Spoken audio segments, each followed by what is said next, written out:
بسم اللہ الرحمن الرحیم رب اشرح لی صدری ویسر لی امری واحلل عقدۃ من لسانی یفقہوا قولی ربی زدنی علما۔ عزیز طالبات، علم التعلیم کے اس لیکچر میں آپ کی خدمت میں حاضر ہوں۔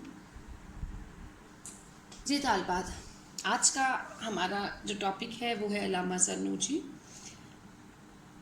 ہم نے آج جس عظیم مفکر کے حوالے سے پڑھنا ہے، یہ نہ صرف ایک مفکر دانشور ہیں بلکہ ایک ماہر تعلیم بھی تھے۔ طالبات، ان کے حالات زندگی جو ہے زیادہ تفصیل سے ہمیں نہیں ملتے، لیکن ایک روایت کے مطابق آپ 1170 میں پیدا ہوئے اور 85 سال کی آپ نے عمر پائی۔ علامہ زرنوجی نے تعلیم و تربیت کے فن پر 1203 میں تعلیم و متعلم طریقہ المتعلم لکھی، یہ ان کی کتاب کا نام ہے۔ اس کتاب کو ہدایت نامہ متعلم کا نام دیا جا سکتا ہے۔ علامہ زرنوجی نے تعلیم المتعلم میں یہ بتانے کی کوشش کی کہ طلباء سخت محنت کے باوجود مطلوبہ نتائج حاصل کرنے میں کیوں ناکام رہتے ہیں۔ ان وجوہات کی نشاندہی میں تعلیم، اس کے محرکات اور اس کے مختلف طریقوں سے بحث کی گئی ہے، یعنی اس کتاب میں تعلیم کی نفسیاتی بنیادوں پر روشنی ڈالی گئی ہے۔ علامہ صاحب نے جن تدریسی طریقوں تدابیر کی نشاندہی کی، ان کی روشنی میں ایک معلم اپنی تدریسی حکمت عملی اس طرح سے ترتیب دے سکتا ہے۔ طالبات، یہ کتاب نہ صرف متعلمین کو رہنمائی فراہم کرتی ہے بلکہ معلم کی رہنمائی کا فریضہ بھی سر انجام دیتی ہے۔ یہ طالبات، سب سے پہلے میں آپ کے لیے کلیئر کر دوں کہ متعلم ہوتا ہے طالب علم اور معلم ہے ان کو پڑھانے والا، ان کا استاد۔ علامہ زرنوجی کی تعلیم و متعلم، تعلیم و تربیت کے موضوع پر ایک منفرد تصنیف یعنی کتاب ہے۔ اب ہم دیکھتے ہیں کہ وہ کون سے تعلیمی تصورات ہیں جو علامہ زرنوجی نے پیش کیے۔ علامہ نے تعلیمی تصورات کی بنیاد دین اسلام پر رکھی۔ جیسے کہ ہمیں پتہ ہے، علم کی اہمیت کے حوالے سے آپ صلی اللہ علیہ وآلہ وسلم نے فرمایا کہ علم حاصل کرنا ہر مسلمان پر فرض ہے۔ وہ فرماتے ہیں کہ ایک فرد تمام علوم حاصل نہیں کر سکتا، اس لیے تمام علوم کا حاصل کرنا فرض نہیں ہے، تاہم طالب علم جو علم حاصل کرے اس کے تمام اصول و ضوابط جاننا فرض ہے۔ آپ علم کی فضیلت اور وسعت کے سلسلے میں امام ابو حنیفہ رحمہ اللہ کا ایک مشہور قول نقل کرتے ہیں کہ استاد ہر وقت اپنے علم میں اضافہ کرتا رہے اور امیر لوگ استاد کے امامے کی عزت کریں اور اپنی جیبوں میں وسعت پیدا کریں۔ اب مقاصد تعلیم کی طرف آ جائیں کہ وہ کون سے مقاصد ہیں جو علامہ زرنوجی نے کہا کہ تعلیم کے لیے بہت اہمیت رکھتے ہیں۔ نمبر 1 ہے رضا الہی کا حصول۔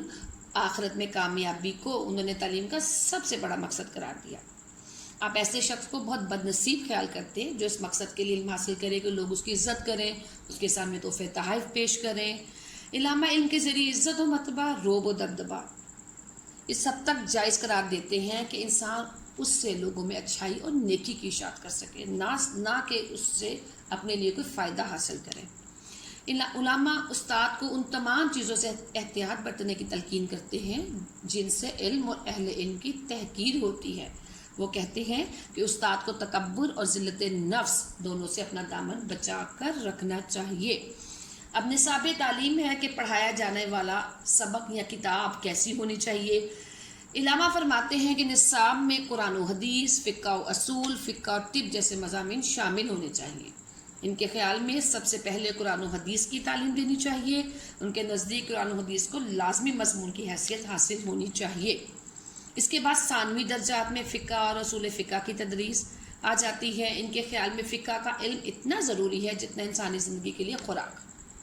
اس کے بعد اعلیٰ درجوں میں طب کی تعلیم دی جائے، تاہم فقہ اور طب جیسے مضامین اختیار کرنے میں طلباء کو آزادی دی جائے، یعنی طلباء اپنی چوائس کے مطابق ان مضامین کو اختیار کر سکتے ہیں۔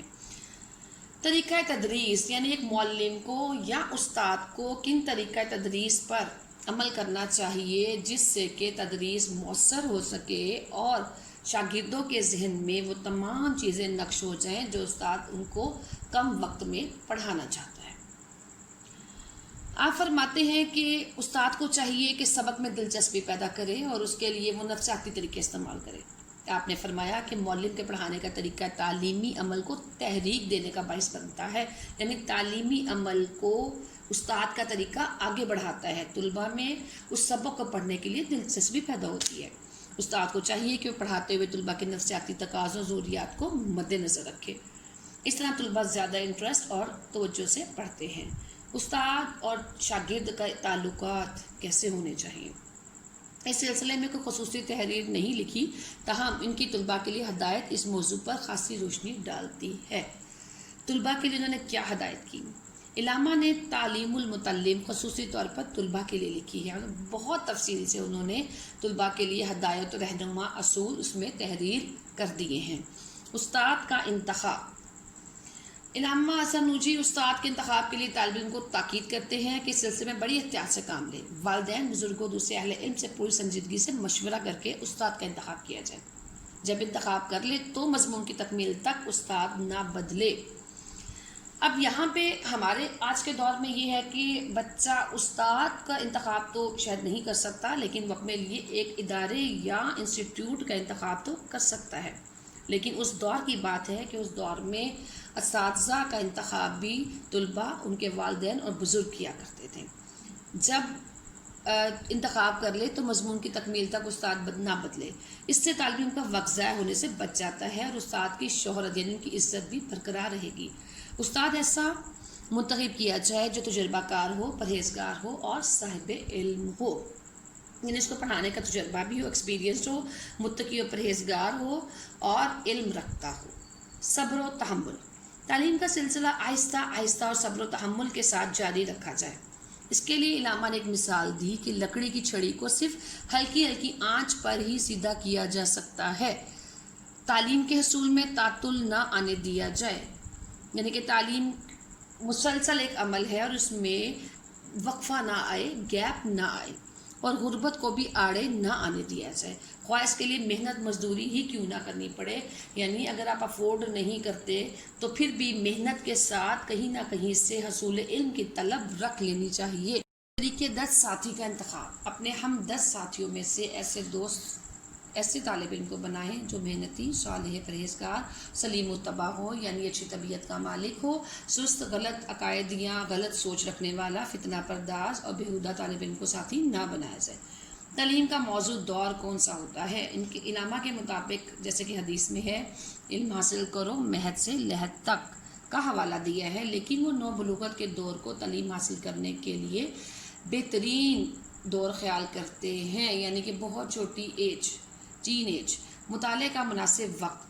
علامہ فرماتے ہیں کہ رات کے اوقات کو تعلیم حاصل کرنے کے لیے موزوں رکھیں۔ تو فرماتے ہیں کہ جس طرح اونٹ رات کو بہتر سفر طے کرتا ہے، اسی طرح انسانی ذہن بھی رات کے اوقات میں بہتر تعلیم حاصل کرتا ہے۔ رات میں بھی مغرب کے بعد اور سحری کا وقت موزوں ترین ہے۔ مطالعہ کس طرح سے کیا جائے؟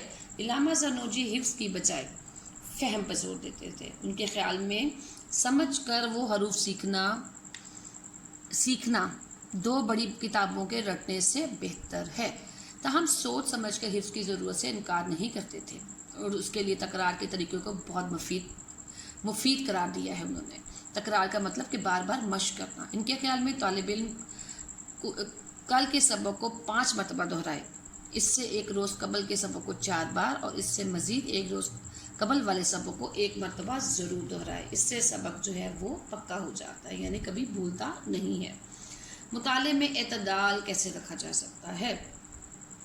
طالب علم مطالعے میں اعتدال سے کام لے تاکہ وہ کمزور نہ ہو جائے اور قوت کار کھو نہ بیٹھے، یعنی کام کرنے کی اپنی قوت نہ کھو بیٹھے، یعنی کہ بالکل رٹو طوطا نہ بن جائے اور یہ نہ کرے کہ زیادہ سے زیادہ وقت جو ہے وہ صرف پڑھائی میں لگا رہے اور آرام کو یا اپنی خوراک کی طرف توجہ نہ دے۔ اس سلسلے میں وہ کہتے ہیں کہ اعتدال سے کام لیا جائے۔ اس سلسلے میں انہوں نے آپ صلی اللہ علیہ وآلہ وسلم کی اس حدیث کا حوالہ بھی دیا ہے جس میں کہا گیا ہے کہ تمہارا ذہن تمہاری سواری کا جانور ہے، اسے اعتدال کے ساتھ استعمال کرو۔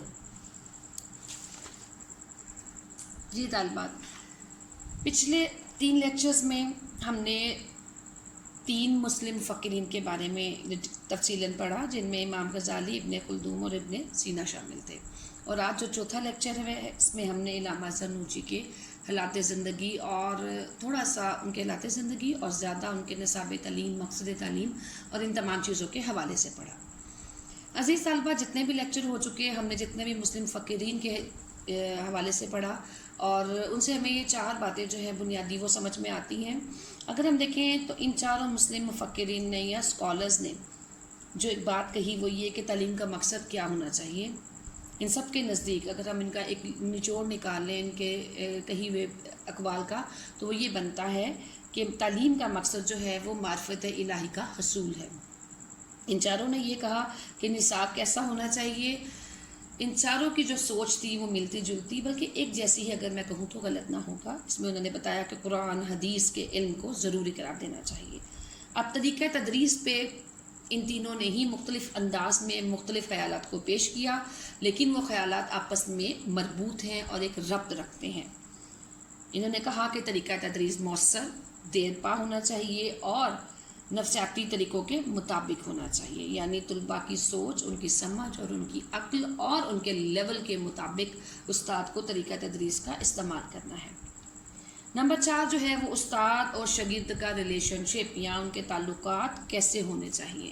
ان کے بارے میں چاروں مفکرین نے بہت ہی بہترین انداز میں مختلف آراء پیش کی۔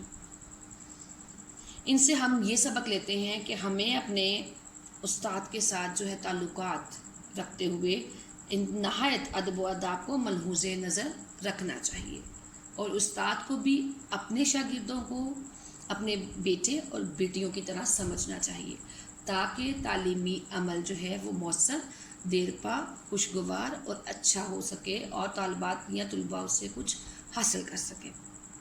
جی طالبات، یہ تھا ہمارا آج کا لیکچر۔ انشاءاللہ اپنے نیکسٹ لیکچر میں دوبارہ ملیں گے۔ السلام علیکم ورحمۃ اللہ وبرکاتہ۔